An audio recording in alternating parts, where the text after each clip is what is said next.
मंगलमय मंगल करण वीतराग विज्ञान। नमो ताहि जाते भय अरहंतादिमान। करि मंगल करि हो महा ग्रंथ करन के काज। जाते मिले समाज सब पावे निज पद राज। पावे निज पद राज। इस भवतरु का मूल एक जानहु मिथ्या भाव। ताको करि निर्मूल अब करिए मोक्ष उपाव। करिए मोक्ष उपाव।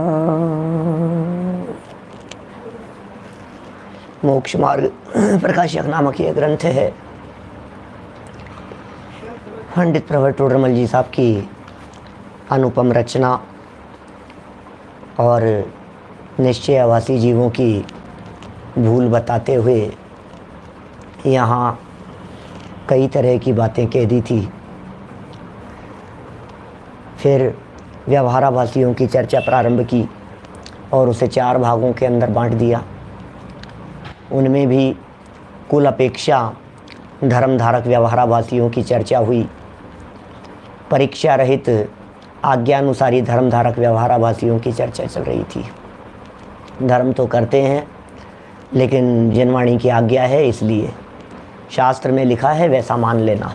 बस जैसा जिनवाणी में लिखा, जैसा शास्त्र में लिखा, हम तो वैसा स्वीकार कर लेते हैं। तो टोडरमल जी ने बहुत सारी बातें कही कि भैया ऐसा नहीं चलेगा। यदि सिर्फ आज्ञा मानने से ही यदि मोक्ष मार्ग होता हो, यदि आज्ञा मानने से ही धर्म होता हो, सम्यक्त्व होता हो, तो आज्ञा तो जैन ही नहीं, अन्य मत वाले भी सभी लोग मानते हैं। सभी मान लेते हैं आज्ञा। किस किस को सम्यक दृष्टि मानोगे। 3 महत्वपूर्ण तर्क दिए थे, आपको याद भी हो गए होंगे, बार बार में चर्चा चलती है। शास्त्रों में एक आज्ञा सम्यक्त्व का है, एक आज्ञा विचय नाम का धर्म ध्यान का है और निशंकित नाम का अंग कहा है। इसलिए इन तीनों बातों को मद्देनज़र रखते हुए आपको यह विचार करना चाहिए कि हमें जैसी जिनवाणी की आज्ञा है सो मान लेना चाहिए। बहुत सारी बातें हुई, किन की परीक्षा करना, किन की नहीं करना, परीक्षा किन किन बातों की जा सकती है। तो कहा भैया देवगुरु धर्म की तो परीक्षा करना, जिनकी और बंध मोक्ष की परीक्षा करना, जीवादि तत्वों की परीक्षा करना, ये तो प्रयोजनभूत है। मोक्ष मार्ग में इतना तो इम्पोर्टेंट विषय है, इनकी तो परीक्षा होनी ही चाहिए। और जिनकी परीक्षा ना हो सके, ऐसे भी तो दुनिया भर में विषय हैं। जिनवाणी में बहुत सारे विषय, बोले उनकी परीक्षा मत करना। तो फिर माने कि नहीं माने उन सब विषयों को। तो कहा परीक्षा करने से जिनकी हो सकती थी उनकी परीक्षा करने से जब वे प्रामाणिक सिद्ध हो जावें तो उन शास्त्रों की सभी बातों को प्रामाणिक मान लेना, और वे झूठे सिद्ध हों तो उनकी सब बातों को अप्रामाणिक मानना। सो इस तरह की बातें यहाँ कही थी। बोले देवादिक के स्वरूप के संदर्भ में अन्यथा कहने से विषय कषाय का पोषण होता है। बोले साहब और दूसरे कथन क्यों झूठे कहे फिर उन्होंने? बोले इसलिए झूठे कहे कि पद्धति मिलानी थी क्या, और अपनी नई परंपरा चलानी थी। तो अकेली एक ही बात नई कहो तो फिर व्यक्ति मानता नहीं है, और तुम बहुत सारी बातें नई नई कह दो तो कहते भाई ये भी एक अलग मत होगा, ये भी एक अलग संप्रदाय होगा, ये भी एक विवक्षा है, इन लोगों की भी एक पूरी फिलॉसफी है। अकेली एक ही बात को झूठ कह दे वे विषय कषाय वाली को ही, तो फिर लोग कैसे मानेंगे? उनके साथ साथ में उनको ऐसी बातें भी चलानी पड़ेगी, भूगोल भी लिखना पड़ेगा, उनको आचरण संबंधी बातें भी लिखनी पड़ेगी, सदाचार संबंधी भी लिखनी पड़ेगी। उनको अपने ग्रंथों के अंदर जिनको अपना चलाना है उनको आत्मा वात्मा की चर्चाएँ, तत्व की बातें भी लिखनी पड़ेगी, तब तो व्यक्ति मानेगा, नहीं तो कैसे स्वीकार करेगा। तो बहुत तरह की बातें यहाँ पंडित जी साहब ने कह दी। और ये कहा, कल हमने जो चर्चा की थी आपके बीच में कि भैया सुन, यदि परीक्षा करेगा तो तुझे जैन मत ही सच्चा भाषित होगा। बात खत्म। तो सब अन्यथा भाषित हो जाए तो बोले होता ही नहीं है। उत्तरमाला को बदलने की ज़रूरत नहीं है, अपने द्वारा लिए गए निर्णय को वापस चेक करने की ज़रूरत है, अपने द्वारा की गई परीक्षा को वापस चेक करने की ज़रूरत है। तो चेक कर ले, सब चीज़ बराबर ख्याल में आ जाएगी। देखिए अंतिम वाक्य जो था 217 पेज पर पहली लाइन जो कल हमने पढ़ा, अंतिम वाक्य कल पढ़ा हुआ लाइन तो पहली है 217 पेज की। लोक में भी किसी प्रकार परीक्षा होने पर ही पुरुष की प्रतीति करते हैं। बस किसी भी पुरुष की प्रतीति, किसी भी व्यक्ति की प्रतीति, किसी कर्मचारी की प्रतीति, सर्वेंट की प्रतीति, उसके ऊपर विश्वास, अपने हस्बैंड पर विश्वास, वाइफ के ऊपर विश्वास, पड़ोसियों के ऊपर विश्वास, मित्रों के ऊपर विश्वास, जिस के ऊपर आप विश्वास, प्रतीति माने होता है विश्वास, प्रतीति माने होता है श्रद्धा, प्रतीति माने है भरोसा, विश्वास। अब किसके ऊपर प्रतीति की जावे? बोले जो पुरुष प्रामाणिक हो, जो तर्क की कसौटी पर कस लिए गए हों, फिर उनकी बातों को प्रामाणिक मान लिया जाता है। तो लोक में ये कथन बहुत प्रसिद्ध है, कथन भले ही प्रसिद्ध नहीं हो लेकिन यह व्यवहार प्रसिद्ध है कि परीक्षा होने पर ही पुरुष की प्रतीति होती है। ये बहुत प्रसिद्ध बात है। परीक्षा करो, निर्णय कर लो। हमने परखा है, जांचा है, ठीक है। आप किसी दुकान से कोई चीज़ लेकर के आते हो तो ऐसे ही थोड़ी ना विश्वास बन जाता है उस दुकान का। उस दुकान से बहुत सारी चीज़ें बहुत बार लेकर के आए और फिर क्या हुआ, हमें भरोसा हो गया कि नहीं ये सही देता है यार माल, इसकी रेट सही है बिल्कुल। पहले 2-4 बार आपने उसकी रेट को दूसरे की रेट के साथ में कंपैरिजन करके देखा, तुलना की, यहाँ क्या रेट आ रही है, वहाँ की क्या रेट है। फिर जब आपने कंपैरिजन कर लिया और आपको भरोसा हो गया, अब बोले अब कोई चक्कर नहीं है, अब तो बस सीधा जाते हैं, भैया पैक कर देना, तुम जो लगाओगे हमें मालूम है तुम सही लगाओगे, क्योंकि विश्वास हो गया। तो परीक्षा होने पर पुरुष की प्रतीति होती है। इस तरह से 2 मुद्दों की चर्चा यहाँ पूरी हो चुकी थी। पहला मुद्दा कौन सा था? सम्यक्त्व संबंधी, आज्ञा सम्यक्त्व। दूसरी बात कौन सी थी? आज्ञा विचय धर्म ध्यान। ये 2 मुद्दों की चर्चा हो चुकी। अब तीसरा पॉइंट था जो 215 नंबर पेज पर दिया था, उसका समाधान यहाँ से प्रारंभ करते हैं। तथा तूने कहा, कब कहा? बोलो। अब इसको यदि किसी को आगे पीछे की संगति नहीं हो इस ग्रंथ को पढ़ते समय, तो फिर तथा तूने कहा कि तूने कब कहा?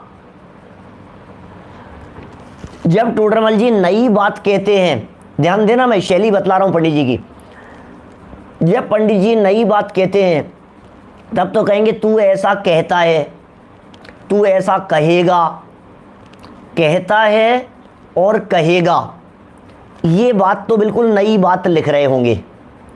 और तूने ऐसा कहा, इसका मतलब टोडरमल जी पीछे लिखी गई किसी पंक्ति को वापस उठा रहे हैं, पीछे से संदर्भ जोड़ रहे हैं।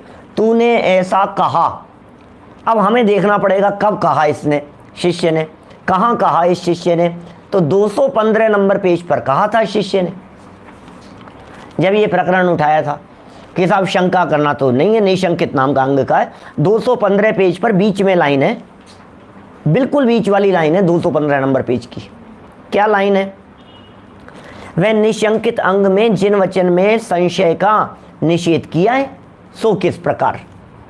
तूने कहा, तथा तूने कहा, वहां से जोड़ रहे हैं 215 से 217।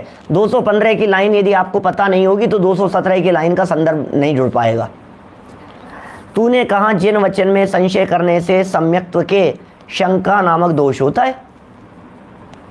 बात तो ऐसी जच रही है हमारे को। सो न जाने यह किस प्रकार है। क्या? सो न जाने यह किस प्रकार है, ऐसा मानकर निर्णय न करे, वहां शंका नामक दोष होता है। लो, शंका नामक दोष का अर्थ बतला दिया। न जाने किस प्रकार है यार, छोड़ो यार, कौन करेगा इसकी परीक्षा यार, कौन निर्णय करेगा, होगा जो होगा यार, अपने को क्या, इसको शंका कहते हैं। लो,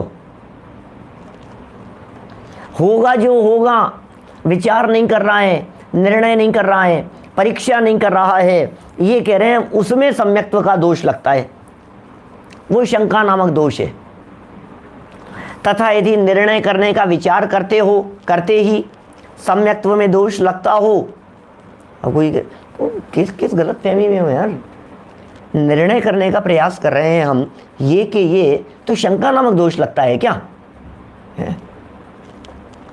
शंका नामक दोष इसमें नहीं लगता है जितेंद्र जी साहब। शंका कब कहलाएगी? शंका तो तब कहलाएगी जब हम निर्णय करने का प्रयास ही नहीं करें।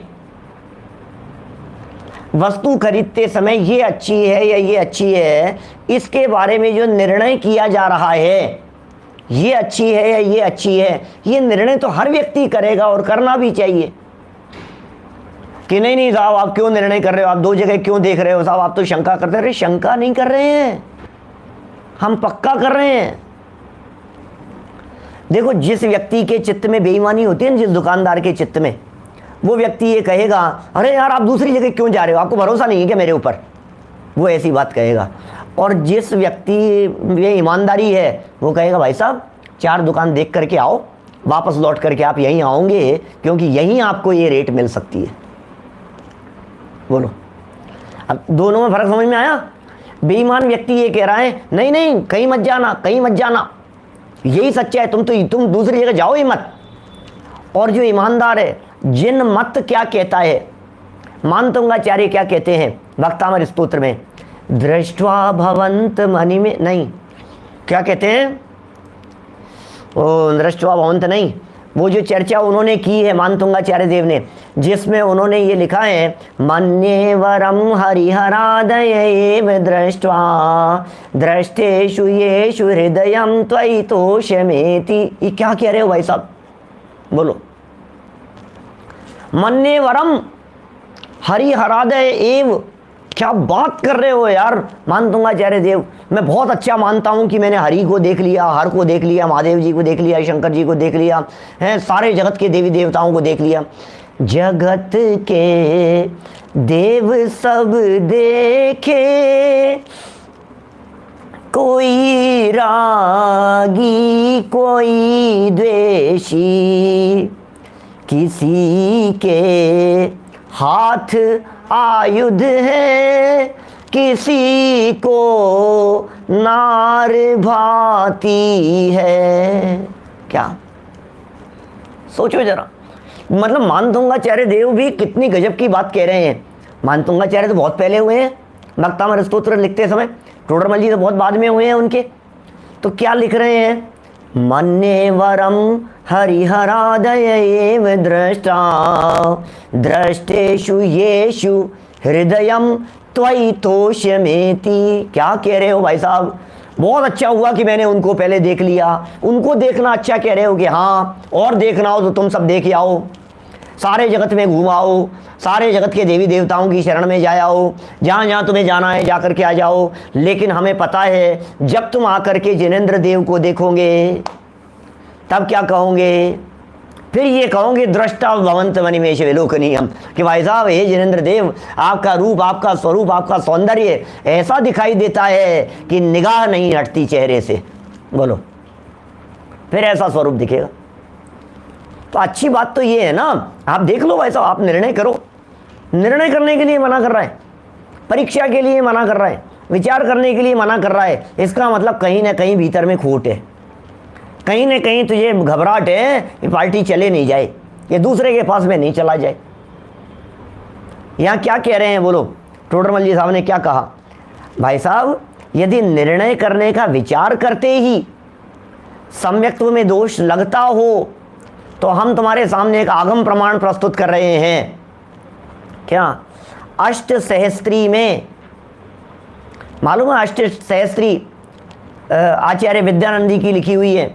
अष्ट सहस्त्री न्याय शास्त्रों में बहुत महत्वपूर्ण स्थान है अष्ट सहस्त्री का। जटिल भी बहुत है, इतनी जटिल है कि दादा बतलाया करते हैं डॉक्टर भारल जी कि जब ये अष्ट सहस्त्री ग्रंथ हमारे कोर्स में थे, पढ़ते थे हम लोग किसी ज़माने में, तब हम इसे कष्ट सहस्त्री कहते थे। कष्ट, पता ही नहीं लगता था क्या कहना चाह रहे हैं, कहाँ से बात शुरू हुई है और कहाँ ख़त्म हुई, जाने क्या कहना चाहते। तो अष्ट सहस्त्री में बहुत महत्वपूर्ण वाक्य है, याद कर लेना। वाक्य ही याद कर लेने योग्य है। आज्ञा प्रदानी से परीक्षा प्रदानी को उत्तम कहा है। लेकिन प्रश्न है हमारा तुमसे कि ये परीक्षा प्रदानी को उत्तम क्यों कहा है? एक व्यक्ति तो आज्ञा मानने वाला, एक व्यक्ति परीक्षा करने वाला। आज्ञा मानने वाले से परीक्षा करने वाला श्रेष्ठ है, क्यों? आखिर ये बतलाओ। आज्ञा मानने वाले से परीक्षा प्रदानी को श्रेष्ठ कहाँ है? क्यों कहाँ है? क्योंकि जो व्यक्ति सिर्फ और सिर्फ आज्ञा मानता है वो व्यक्ति उसकी गहराई में नहीं जा रहा है। वो उस व्यक्ति के निर्णय को कोई भी व्यक्ति बदल सकता है। दूसरा व्यक्ति आ जाएगा कोई श्रेष्ठ, तो कह देगा मैं तो इसकी आज्ञा मानूंगा भाई साहब, फिर कहते मैं इसकी आज्ञा मानूं। अरे किसकी मानना आज्ञा? आज्ञा तो बहुत तरह की है भाई साहब। रटने वालों से समझने वाले श्रेष्ठ कहलाते हैं, जगत में यह प्रसिद्ध है। परीक्षा दे रहा है व्यक्ति, बोलो रटना कि समझना, तैयारी कर रहा है। किसी विषय को रटना है कि समझना है? कौन श्रेष्ठ है दोनों में से? रटने वाला व्यक्ति तो पता है कि क्या कहाँ गड़बड़ी कर सकता है। रटने वाले व्यक्तियों के संदर्भ में मैं ये कहूँगा कि ये 217 पेज का अंतिम पैराग्राफ जब नीचे पढ़ेंगे, अभी अपन पहुँच जाएंगे वहाँ तक, कोशिश करेंगे। रटने वाले व्यक्ति के साथ में ये गड़बड़ी हो जाएगी कि कदाचित प्रश्न को थोड़ा सा घुमा दिया, शब्द आगे पीछे करके उल्टा कर दिया, तो ये तो चक्कर खा जाएगा और उल्टा कर आएगा, क्योंकि इसने रटा था। और जो समझदार व्यक्ति होगा वो समझदार व्यक्ति गड़बड़ी नहीं करेगा, क्योंकि उसने विषय को समझा है। कदाचित हो सकता है रटने वाले के नंबर ज़्यादा आ जाएं और समझने वाले के नंबर कम आए, ये भी संभव है। बोलो, ये भी हो सकता है। जिसने समझ करके किया ना उसके नंबर कम, और जिसने रट करके किया उसके नंबर ज़्यादा, ये पॉसिबल है। क्यों? क्योंकि उसने बिल्कुल हूबहू लैंग्वेज लिखी है, उसकी कीमत है भाई साहब। शब्द ऐसे कि ऐसे बिल्कुल, उसके नंबर ज़्यादा आ सकते हैं। लेकिन जीवन की परीक्षा में वो रटने वाला व्यक्ति फेल हो जाएगा। समझ चाहिए, भाव भाषण चाहिए। जिंदगी में क्या करोगे आप? रट करके लिख तो दिया, जब प्रैक्टिकल अनुभव की बात आएगी, जब प्रैक्टिकल परिस्थिति बनेगी, तब क्या करेगा वो रटने वाला व्यक्ति? इसलिए परीक्षा करके एक बार निर्णय कर लो। इसे मैं कभी कभी कहता हूँ ऐसा, बच्चों को कभी ये मत सिखाओ रात्रि भोजन मत करो। क्या बात कर रहे हो साहब? तो फिर क्या सिखाओ कि क्यों नहीं करो, ये सिखाओ। बात समझ में आ रही है? ये मत करो, चोरी मत करो, ये कहने से काम नहीं चलेगा। चोरी क्यों नहीं करो, ये सिखाओ। तर्क की कसौटी पर कस करके सिखाओ, न्याय से सिखाओ, युक्तियों से सिखाओ, परीक्षा करके सिखाओ, निर्णय करने के लिए सिखाओ। बच्चों को सिखाने की बात कह रहा हूँ। नहीं तो क्या होगा, आपने आज्ञा प्रदानी बना दिया, नहीं नहीं बेटा तेरे को कह दिया ना ऐसा करना, नहीं नहीं बेटा तेरे को बता दिया ना, अपन ऐसा करते हैं, बस तेरे को बोल दिया, ज़्यादा पूछना नहीं। आज के बच्चे भाई साहब बहुत तार्किक हैं, युक्ति से बात करेंगे। वो कहेंगे क्यों, लेकिन आप नहीं नहीं बस कह दिया, तो ठीक है कोई बात नहीं। आपके दबाव में आकर के 4-6 दिन, महीना, 2 महीना, 2-4 साल वो नहीं खाएगा, नहीं करेगा गलत काम, लेकिन उसके बाद में हमने ऐसे बहुत परिवार देखे हैं, क्या बहुत जगह देखा है हमने ऐसा। इसलिए कह रहे हैं संस्कारों की दृढ़ता के लिए, आपने जो संस्कार दिए हैं उनकी दृढ़ता के लिए ज्ञान चाहिए। लॉजिकली समझाओ उनको, उनके दिमाग में यदि आपने बात को सेट कर दी तो फिर ठीक है, अब उनको विचलित नहीं होंगे वो। परीक्षा, आज्ञा से परीक्षा प्रदानी श्रेष्ठ कहाँ है? अग्नि गर्म है, आज्ञा से मान लिया उसने, कभी भी धोखा खा जाएगा। तुम्हें एक बार परीक्षा करा दो, ले इधर आ, इधर आ, तू इधर आ, इधर आ, कि नहीं क्या हुआ, क्या हुआ, नहीं नहीं तू इसको टच कर, नहीं तू कर ले, एक बार टच कर ले, टच करा दिया उसको। अब क्या हुआ? अब जीवन भर के लिए समझ गया कि अग्नि कैसी गर्म होती है, जल जाऊंगा मैं। ये जो परीक्षा एक बार हो गई है, अब इसको कोई व्यक्ति विचलित नहीं कर सकता। अब दुनिया में कोई भी व्यक्ति आकर के उसको बड़े से बड़ा समझाने वाला आ जाए, वो ये कहे कि अग्नि ठंडी होती है, नहीं मानेगा। क्योंकि परीक्षा, आज्ञा क्या थी? सिर्फ वचन से कहना वो है आज्ञा। और परीक्षा क्या है? परीक्षा है खुद ने उसके बारे में निर्णय किया परीक्षा करके। परीक्षा हुई फिर निर्णय हुआ। परीक्षा माने अनुभव के कसौटी पर कसकर, परीक्षा माने युक्ति तर्क से कसौटी पर कस करके हमें भरोसा हो गया है अब। क्या जैसे सच में ये करंट लगा हो वही समझ सकता है, जिसे करंट लगा होगा वही जानेगा कि वास्तव में करंट क्या होता है। और जगत में एक कहावत है ही राजेश जी, दूध का जला हुआ छाछ को भी फूंक फूंक कर पीता है। देखिए तो शास्त्रों में क्या लिखा है, अष्टशास्त्री में क्या लिखा है? आज्ञा प्रदान से परीक्षा प्रदान को उत्तम कहा है। प्रच्छना आदि स्वाध्याय के अंग कैसे कहे? ये बहुत बड़ी प्रॉब्लम हो जाएगी। ये कह रहे हैं प्रच्छना ये स्वाध्याय का अंग का है। आप जानते हैं स्वाध्याय के 5 अंग हैं, वाचना, प्रच्छना, अनुप्रेक्षा, आमनाय, धर्मोपदेश। सुने ये 5 शब्द स्वाध्याय के 5 अंग हैं। वाचना, सबसे पहले तो पढ़ो। वाचना, वाचना हो रही है, वांचते हो कि नहीं? पुराना शब्द है, पुरानी भाषा है। आप शास्त्र वांचते हो कि नहीं? क्या वो शास्त्र वांच रहा है? वांच रहा है मतलब पढ़ रहा है। और आजकल तो वाचनाएं होती है इस तरह की। वाचनाओं में क्या होता है? समय सार वाचना हो रही है, कहीं घूमट सार वाचना हो रही है, कहीं धवला वाचना हो रही है। इस तरह की वाचनाएं कई हर साल 2 साल के अंदर एक आध बार इस तरह के प्रसंग सुनने को मिल जाते हैं। वाचना हो रही है, सब वाचना हो रही है। मतलब वहाँ क्या करेंगे? वहाँ ग्रंथ सामने रख करके पढ़ेंगे, इसका नाम है वाचना। फिर क्या सेकंड नंबर क्या है? प्रच्छना, पूछना। स्वाध्याय है, स्वाध्याय। अकेले पढ़ने का नाम ही स्वाध्याय नहीं है, पूछने का नाम भी स्वाध्याय है। फिर चिंतन करने का नाम भी स्वाध्याय है। अनुप्रेक्षा नाम दिया तीसरे नंबर पर, अनुप्रेक्षा। आमनाय, घोलन चल रहा है उसका, पाठ कर रहा है उसका, बार बार में उसको दोहरा रहा है, इसका नाम है आमनाय। और जब अंदर में पक्की हो गई ये सारी बातें, फिर दिया धर्मोपदेश, ये भी स्वाध्याय है। ये उपदेश देना भी स्वाध्याय है। आप सोचो यदि अकेले पढ़ने का नाम ही स्वाध्याय हो तो 2000 वर्षों का इतिहास है जैन परंपरा के शास्त्र लेखन का। 2000 वर्षों के पहले शास्त्र लेखन नहीं था। अब क्या करें बोलो? शास्त्र लेखन नहीं था 2000 वर्षों के पहले। इसका मतलब उसके पहले क्या श्रावक नहीं होते थे? क्या उसके पहले स्वाध्याय नहीं होता था? वाचना तो नहीं कर सकता था क्योंकि लिखा ही नहीं है, तो पढ़ेंगे कैसे? लेकिन ये जो अनुप्रेक्षा, आमनाएं हैं, ये सब चलता था। चर्चाएं चलती थी, वार्तालाप चलते थे, इसलिए वो स्वाध्याय के अंतर्गत आएगा। उनके भी स्वाध्याय होता था। क्यों बोलो? बहुत दुनिया भर में बातें चल रही है, लेकिन ये जो धर्मोपदेश है ना वैभव भाई, ये धर्मोपदेश तब संभव है जब पहले पढ़ो, नहीं समझ में आए तो पूछो, पढ़ा नहीं समझ में आया तो पूछा, और पूछने पर जो बतलाया गया उसके बारे में करो चिंतन कि ये जो बात कही गई है ये बराबर है या नहीं है। और तर्क युक्ति की कसौटी पर कसकर आगम से मिलाने पर ये बात सच्ची प्रतीत हो अनुप्रेक्षा में, फिर करो, उसको याद करो, दिमाग में सेट करो, पक्का करो उस चीज़ को। आमनाए, घोलन चलना चाहिए।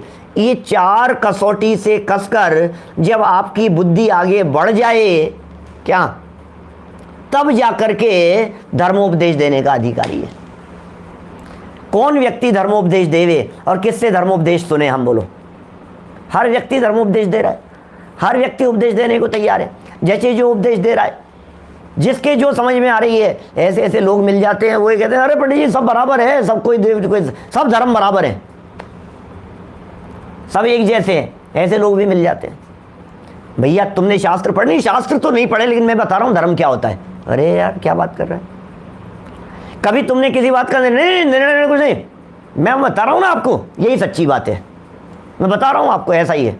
अरे भाई कौन सी गलत फहमी में जी रहा है? वाचना, रचना, अनुप्रेक्षा, आमनाएं 4 कसौटी पर कस करके आगे बढ़ेगा, तब जाकर के धर्मोपदेश देने का अधिकारी होगा। उलझ जाएगा नहीं तो। प्रच्छना को स्वाध्याय का अंग क्यों कहा? आपने पूछा कैसे? आपको मेरी बात पर भरोसा नहीं है क्या? बोलो। आपने प्रश्न क्यों किया? प्रश्न करते हो आप, शर्म नहीं आती आपको प्रश्न करते हुए? शंका करते हो आप? अरे भाई, शंका अलग चीज है और जिज्ञासा अलग चीज है, दोनों बातों में फर्क समझना।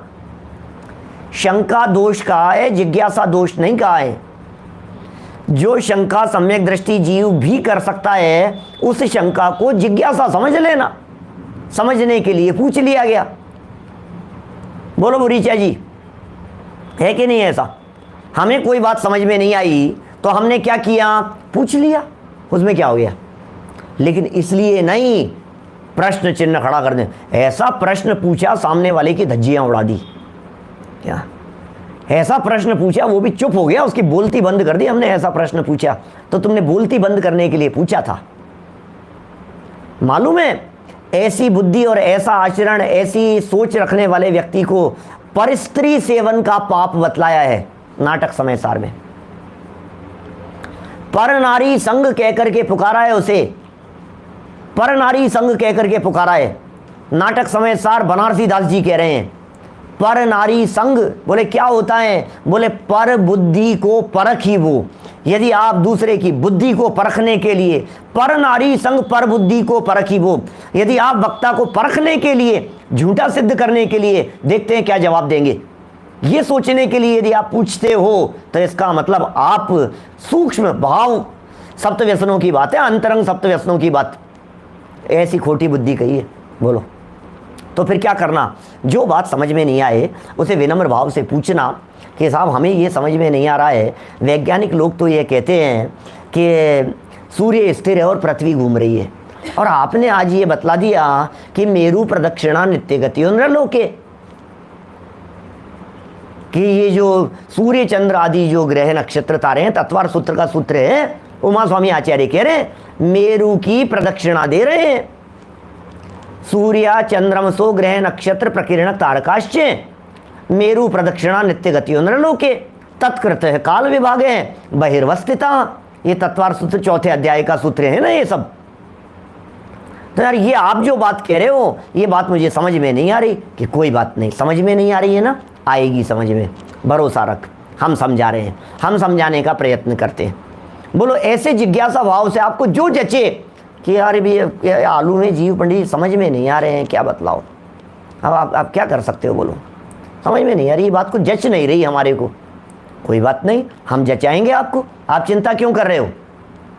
बोलो, आप चिंता नहीं करो, हम समझाएंगे, आपके समझ में आएगी बात।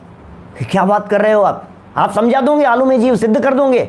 अरे नहीं, हम ये सिद्ध कर देंगे कि जिसने आलू में जीव लिखे हैं अमृत चंद्राचार्य देव, उन्होंने 7 तत्वों के संबंध में देवगुरु धर्म के संदर्भ में सच्ची बातें लिखी है। कि हाँ साहब, वो तो भरोसा है मुझे। तो बोले जिनकी उन बातों में कहीं गड़बड़ी नहीं है, उनकी ये बात भी सच्ची मानना, ये सिखा दिया हमने, बता दिया। भाई साहब, शंका करना क्या और प्रश्न चिन्ह खड़ा करना, इन दोनों में फर्क है। ये यहां कह रहे हैं प्रश्न आदि स्वाध्याय के अंग कैसे कहे?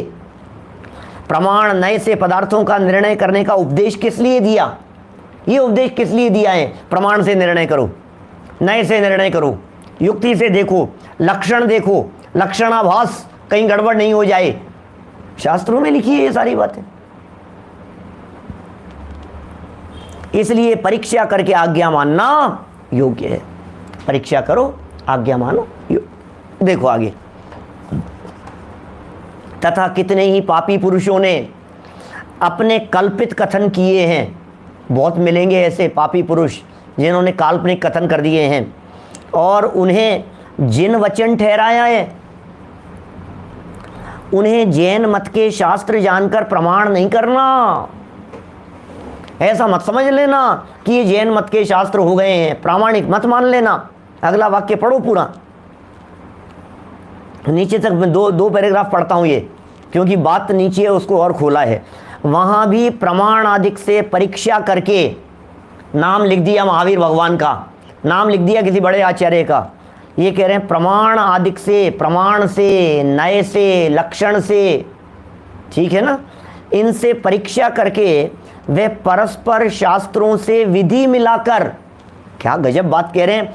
एक तो अपन ने प्रमाणाधिक का प्रयोग कर लिया, इस नए से ऐसा, ये बात जो कही है ना, ये इस नए से ठीक है, कोई दिक्कत नहीं है। ये जो आत्मा है ना, यही परमात्मा है कि हाँ ठीक है, परमात्मा होने की योग्यता वाला है, द्रव्य दृष्टि से परमात्मा है, पर्यायों को गौण कर दो तो परमात्मा स्वरूप है। ये विवक्षा समझ में आ गई हमारे को, बात बराबर है। शास्त्रों से विधि मिलाकर, ये बात जो इस शास्त्र के अंदर पढ़ने को मिल रही है, ये बात कहीं किसी और शास्त्र में भी मिलती है क्या? ये जो बात यहाँ ये कुंदकुंदाचार्य देव कह रहे हैं, ये बात किसी और आचार्य ने भी लिखी है क्या? ऐसी बात, इस तरह की संधि मिलाना आपस में, ये जो बात आपको ये फलाने आचार्य जो मिल रहे हैं, क्या इस तरह की कोई बात हमारे यहाँ जिनागम में कहीं और आचार्यों के माध्यम से भी कही गई? तो मिलाओ उसको, संधि मिला करके देखो वे इस प्रकार संभव है या नहीं है जो बात लिख रहे हैं। ऐसा विचार करके यदि विरुद्ध अर्थ हो तो उसको मिथ्या ही जानना। अरे नहीं नहीं साहब, ये तो गड़बड़ है भाई साहब, यहाँ तो गड़बड़ है, विरुद्ध है, ये आगम विरुद्ध बात मिल रही है यहाँ पर, तो फिर गड़बड़ जानना।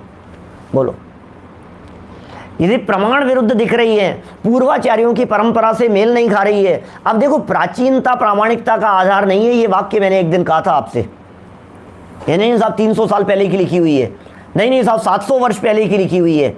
अरे असली प्राचीनता तो अनादिकालीन है, उस परंपरा से मिलाओ। 200-300 वर्ष में क्या है? आज यदि डॉक्टर संजीव गोदा कुछ भी लिख करके चले जाएंगे यहाँ पर, तो क्या वो प्रामाणिक हो जाएगा? यदि परंपरा से नहीं मिल रहा है तो, परंपरा से मिल रहा है तो प्रामाणिक है क्या? आज जो भी हो रहा है पूरे दुनिया भर में, बड़ा खेद होता है देख देख करके, चारों तरफ वातावरण को देख करके, परिस्थितियों को देख करके, दुनिया में देख करके, कौन व्यक्ति क्या क्या चला रहा है, धर्म के नाम पर क्या क्या पद्धतियां चल रही है। जितनी नई नई पद्धतियां आज चल रही है, इतनी नई नई पद्धतियां शायद 100-200-500 साल पहले कभी नहीं चली। जिस तरह की धर्म के नाम पर गलत पद्धतियां चल रही है, कालांतर में क्या होगा? ये स्वरूप बन जाएगा। कालांतर में 100-200-500 साल बाद में क्या कहेंगे लोग? अरे साहब 500 साल से चल रहा है साहब, हमारे बड़े लोग, हमारे पूर्वज, वो कोई बेवकूफ थे क्या? वो क्यों कर रहे थे? उदाहरण के तौर पर, जैसी मैंने कल परसों आपसे एक आध दिन बात कही थी, डांडिया करने की बात। अब बोलो आप, धर्म के नाम पर डांडिया चल रहा है। अब ये नाच गान में कौन से एंगल से हमारी जैन परंपरा में धर्म का है? लेकिन क्या होगा, 10-20 साल से चल रही है, हमारे देखते देखते ही हमारी जो युवा साथी हैं, पता नहीं कौन कब तक रहेगा जिंदा, पता नहीं, लेकिन अपने देखते देखते ही वो 70 साल पुरानी परंपरा हो जाएगी। बोलो, हमारे बच्चे पोतों तक चले जाओगे, उनके 70 साल की उम्र तक बोले साहब 100 साल पुरानी, 125 साल पुरानी, पर साहब लंबे समय से चल रही है साहब, यही चल रही है। अब यही परंपरा चलती रहेगी। अब क्या कहो उनको, क्या करें? देखो क्या कह रहे हैं, जैसे बात कह रहे हैं, बहुत सुंदर बात है। क्या बातें लिखते हैं पंडित जी, एक एक बात। जैसे किसी ठग ने स्वयं पत्र लिखकर उसमें लिखने वाले का नाम किसी साहूकार का रखा। बोलो, पत्र तो किसी ठग ने लिख दिया और नाम क्या रखा? साहूकार का। मैंने प्रसंग बतलाया था ना 10 लक्षण के बीच में, इसी लाइन को पढ़ करके शायद चर्चा की थी अपनी। वो मेरे नाम से फेसबुक अकाउंट बना लिया किसी ने और पैसे मांगने लगा किसी और से, लोगों से रिक्वेस्ट भेजने लगा। अभी बहुत चल रहे हैं इस तरह के केस, औरों के भी। वो मेरी घटना घटी, उसके बाद में तो कई लोगों के केस आ गए इस तरह के सामने। हमारे अंकित शास्त्री हैं लूणदा वाले, उनके भी साथ ऐसा हो गया। और भी बहुत सारे लोग हैं, कई परिचित लोग। ये क्या हो रहा है? ये नाम किसी बड़े व्यक्ति का रख लो और काम कुछ भी करो है? अभी क्या होगा, बड़े सेठ जी के नाम से, पैसे वाले व्यक्तियों के नाम से कोई ठग लोग इस तरह का काम करते हैं। प्रिंसिपल के नाम से, कॉलेज के प्रिंसिपल थे, उनके नाम से एक चिट्ठी लिख दी किसी के यहाँ। बोलो, अब उसके तो हाथ पांव धूलने लग गए। बोलो, ठग था वो, बेईमान था। मैं करवा सकता हूँ तेरी सेटिंग, एक काम करना, मैं करवा सकता हूँ, मेरी जान पहचान है उनसे। अब ठग था, बेईमान व्यक्ति। बोलो, बहुत बातें हैं। उस नाम से क्या, उस नाम के भ्रम से धन को ठगाए तो दरिद्री होगा। नाम के भ्रम से ठगा दिया, उसी प्रकार पापी लोगों ने स्वयं ग्रंथ बनाकर वहाँ कर्ता का नाम जिन रख दिया, जैसे बताया उन्हें महावीर वाणी रख दिया कर्ता का नाम, फिर गणधर रख दिया। अरे भाई गणधरों ने ऐसा कहा है, गणधरों ने ऐसा पूछा है, गणधरों ने ऐसा बतलाया है, साफ लिखा है साहब, मैं आपको बतला सकता हूँ गणधर का लिखा हुआ है। अच्छा गणधर का लिखा हुआ है, गणधर का लिखा हुआ है, क्या बात कर रहे हो। आचार्यों का नाम रख दिया, उस नाम के भ्रम से झूठा श्रद्धान करे तो मिथ्या दृष्टि ही होगा। आज कोई भी व्यक्ति एक काम करे, कुंद कुंद आचार्य के नाम से कोई शास्त्र लिख देवे, कोई भी शास्त्र मनगढ़ंत बातें लिखे, उसमें कुछ बातें कुंद कुंदाचार्य की और कुछ बातें इधर उधर की सब लेकर के और ग्रंथ लिख दिया, और उस पर पीछे आगे नाम जोड़ देवे कुंद कुंद आचार्य, और फिर उसे दबा करके रख देवे। ये सब लिख करके टाइप वाइप मत कराना, बिना टाइप किया हुआ पुराने पेपर के ऊपर लिख करके, और फिर उसे क्या कर रहे हैं, उसकी 10-5 प्रतियां बना करके शास्त्र भंडारों में, पुराने शास्त्र भंडारों में कपड़े से लपेट करके ले जा करके रख दो। 100-200-400 साल बाद में जब वो निकलेगा, हो कुंद कुंदाचार्य देव ने लिखा है, हो कुंद कुंदाचार्य देव ने लिखा है, ये हो जाए। ऐसे ऐसे बहुत काम हुए हैं, गड़बड़ मिलावट बहुत हुई है। देखिए क्या कह रहे हैं, तथा वह कहता है, आगे बढ़ रहे हैं अपन। यहाँ तो शिक्षा आपने को दे दी गई कि भ्रम से यदि तू श्रद्धान करेगा तो मिथ्या दृष्टि होगा, झूठा श्रद्धान तुझे हो जाएगा, गलत फहमी नहीं होने पाए, इसलिए सावधान रहे भैया, सतर्क रहे। तथा वे कहता है, गोमठ सार में ऐसा कहा है कि सम्यक दृष्टि जीव अज्ञानी गुरु के निमित्त से झूठ भी श्रद्धान करे। सम्यक दृष्टि ज्ञानी जीव है, अज्ञानी गुरु का निमित्त है, झूठा श्रद्धान भी करे तो आज्ञा मानने से सम्यक दृष्टि ही है। यह कथन कैसे किया, प्रश्नकर्ता का प्रश्न है। बोलो। 27 नंबर गोमटसार जीव कांड की गाथा प्रस्तुत कर दी। सम्माइठी जीवो उवैठम पवयणम तु सदधि सदधि असभावम अजानमाणं गुरु नियोगा। ये गाथा आप लोगों ने पढ़ी है क्या पहले कभी? है? जिन्होंने गोमटसार पढ़ा है उन्होंने तो पढ़ी ही होगी, लेकिन जिन्होंने गोमटसार नहीं पढ़ा है मैं उनसे पूछ रहा हूँ, उन्होंने कभी ये गाथा पढ़ी है क्या? नहीं साहब, हम कहाँ से पढ़ेंगे, तो नहीं पढ़ सकते। सुनो, जो लोग मोक्ष मार्ग प्रकाशक ग्रंथ प्रारंभ से मेरे साथ में पढ़ रहे हैं, मैं उनसे पूछ रहा हूँ। नो कह रहे हो आप लोग, तो नहीं पढ़ी है, नहीं पढ़ी है। हाँ, बहुत सारे लोग तो जो नए जुड़े हैं, जो शुरू से नहीं हैं, उनको तो कहना चाहूँगा तुम शुरू से पढ़ना भैया।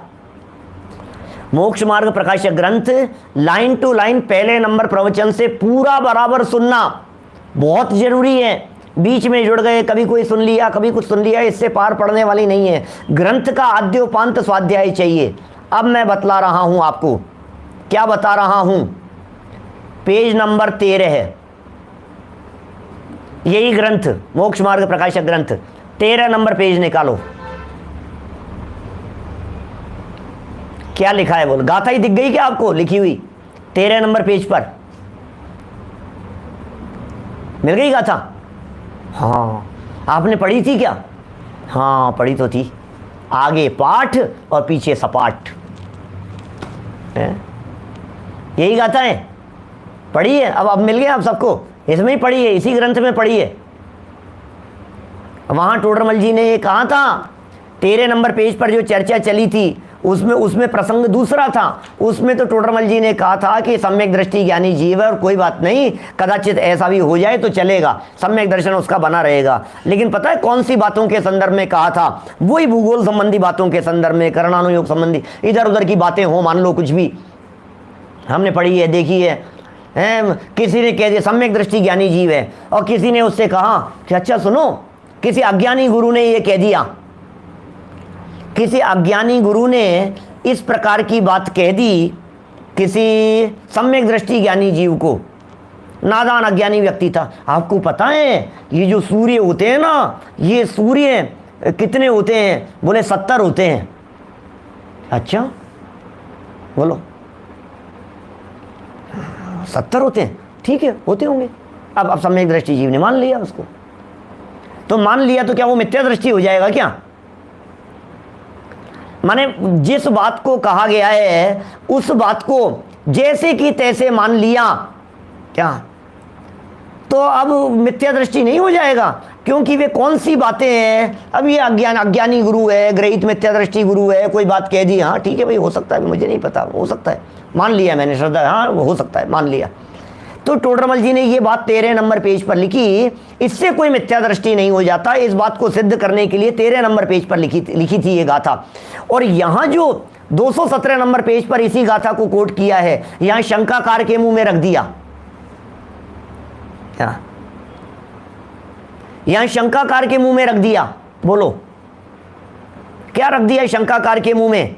शंकाकार के मुंह में रख करके बिल्कुल स्पष्ट शब्दों में कह दिया कि सुनो भाई, तो फिर आज्ञा की बात कहिए ना, आज्ञा मान लो, आज्ञा मान लो तो भी सम्यक दृष्टि बना रहता है, आज्ञा मानने से भी सम्यक दृष्टि बना रहता है।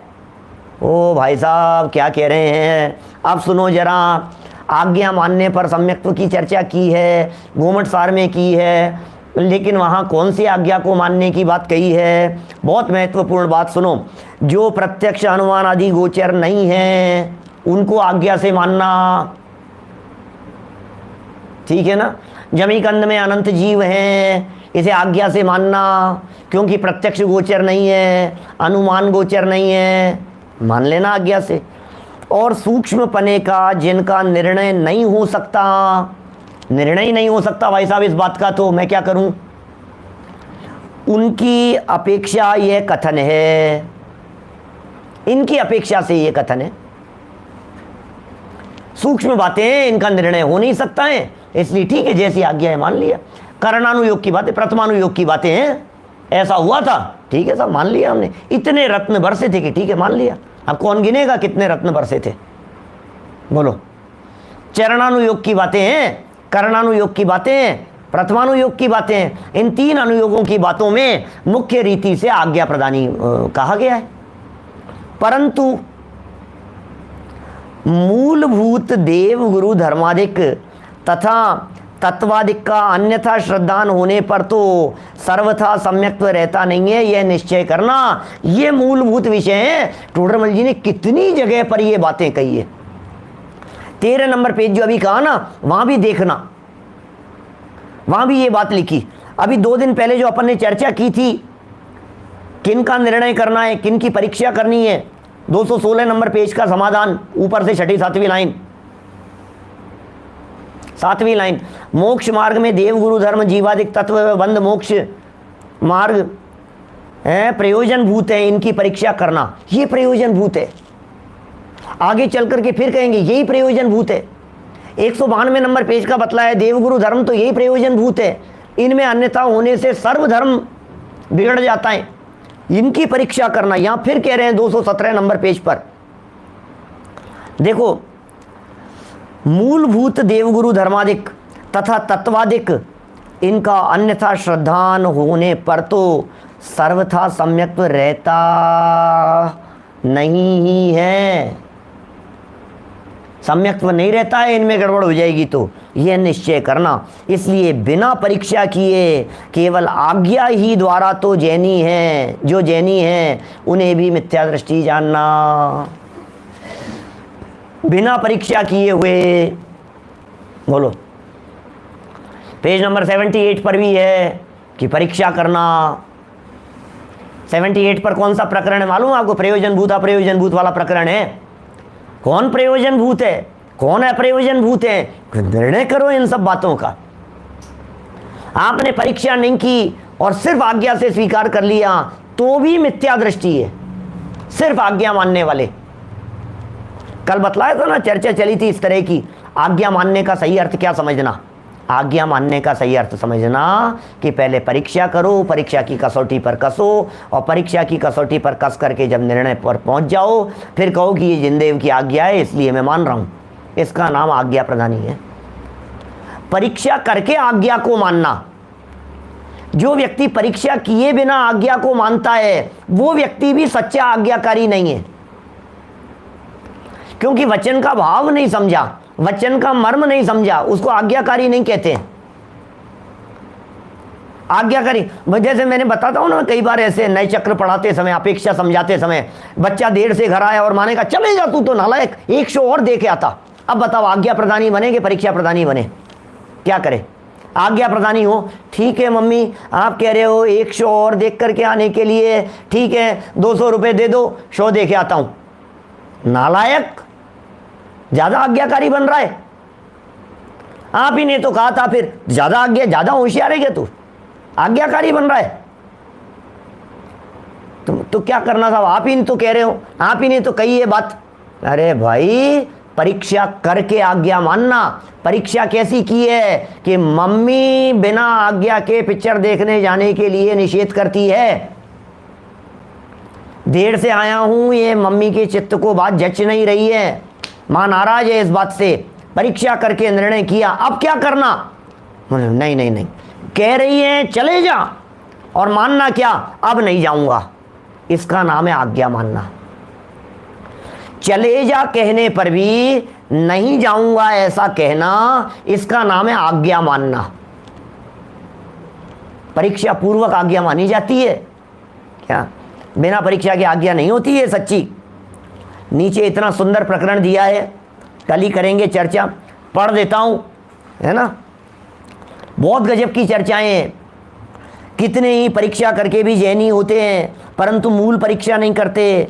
दयाशील, तप, संयम आदि क्रियाओं द्वारा वह पूजा, प्रभावन आदि कार्यों से, वह अतिशय चमत्कार आदि से, वह जिन धर्म में इष्ट प्राप्ति होने के कारण जिन मत को उत्तम जानकर प्रीतिवंत होकर जैनी होते हैं, सो अन्य मत में भी ये कार्य तो पाए जाते हैं। इसलिए इन लक्षणों से तो अति व्याप्ति पाया जाता है।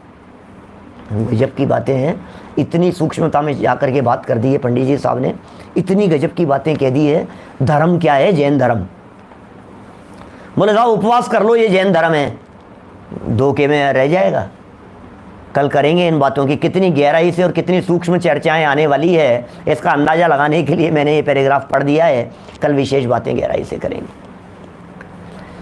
निज निधि निज में बताई, यह अनंत उपकार है, उसके लिए जिन वाणी माँ को वंदना शतबार है, वंदना शतबार है।